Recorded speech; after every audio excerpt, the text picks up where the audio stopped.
this should really be called the journey from Saab to Tesla. And for the knockers in the audience, 400 k's of electric power, so get down here, no problem, just couldn't get back. But thankfully they've got 2 chargers here, so I just couldn't run electric people.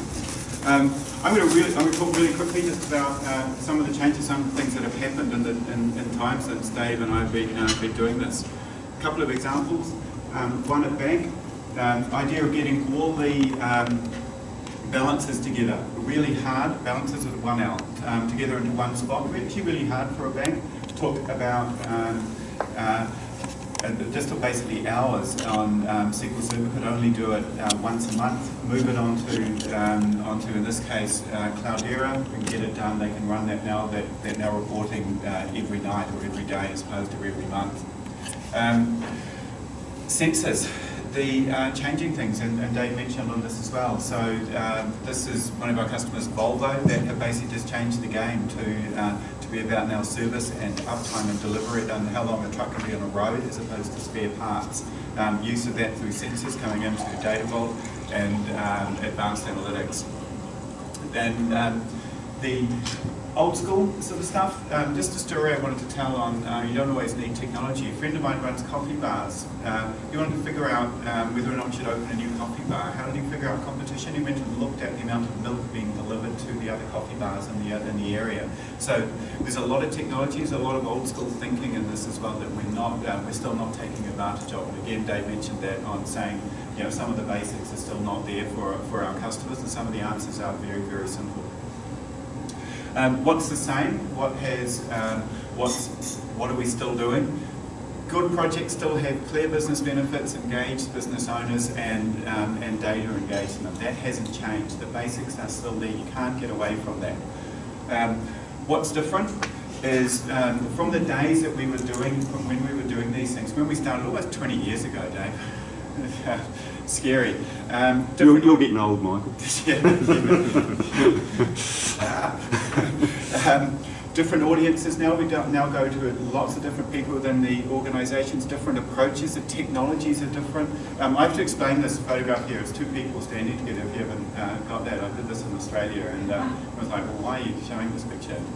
It's just the world is quite different, and their self-service is far more important than it ever was. And I'll touch on just 2 parts of it, architecture and automation. We used to build data warehouses, and they had a set of characteristics around them. We were very good about them, and we had a whole lot of rules about what worked in a data warehouse. And you know, it had to be it governed. It had to be, you know, you're doing it properly. That one version of the truth, that sort of thing. Now, this is an architecture from a friend of mine, Bill Schmarzo from CTO of EMC. And he talks about the idea of analytic sandboxes in there, which is sort of the complete turnaround onto it. And now we're getting things like analytic data hubs, where you push these 2 things together and have part of it is governed and part of it is ungoverned. And the rules have just changed in what we're doing now. We're far more, again, customer focused, and what we used to do previously was produce a data warehouse, and people would then take a whole lot of stuff and, you know, and put it into Excel and do a whole lot of things in there. Now we do a lot more of that. Data lakes have changed the rules in there as well, and we're seeing just a data lake is being used and not all, but a lot of what we're doing now. It's the idea of we're just going to get data and put it in one spot and decide what we're going to do with it later. We're going to apply schema to it a lot later than we used to. The reason for this, and a little bit hard to read it here, I'm sorry, but this is just a quote from Gartner. All it's effectively saying is, the speed has changed. We have to deliver stuff much quicker now. We have to, it's lots of different data sources, lots of different data coming in there. We have to move faster. If we're not, then we're just not delivering to our customers. That's what data automation is all about. It's about doing speed, but putting some guardrails around it so you don't get in trouble as well. And that's all possible. That's all automation. In a lot of cases, it's going fast by putting guardrails around it. What does that enable?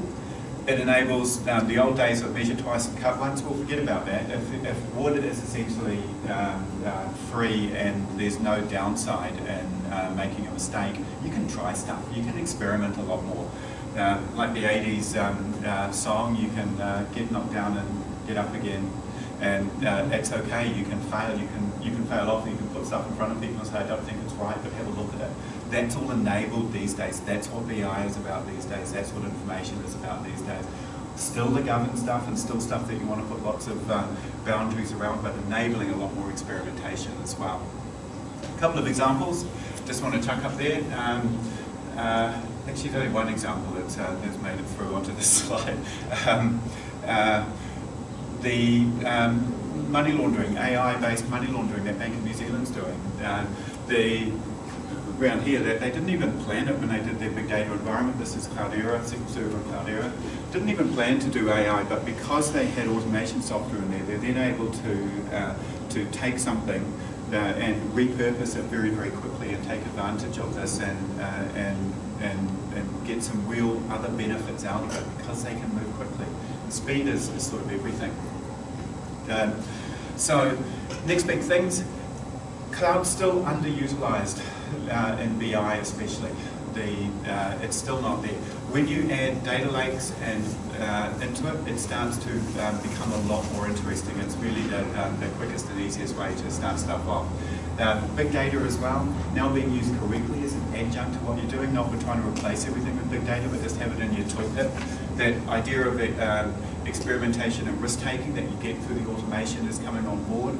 The AI and then the machine learning coming out of that. I just spoke at a financial conference in Singapore last week before last, which is why some of these are banking examples. I was just really, really surprised at the number of AI and some machine learning things that people were talking about there. It's very much happening.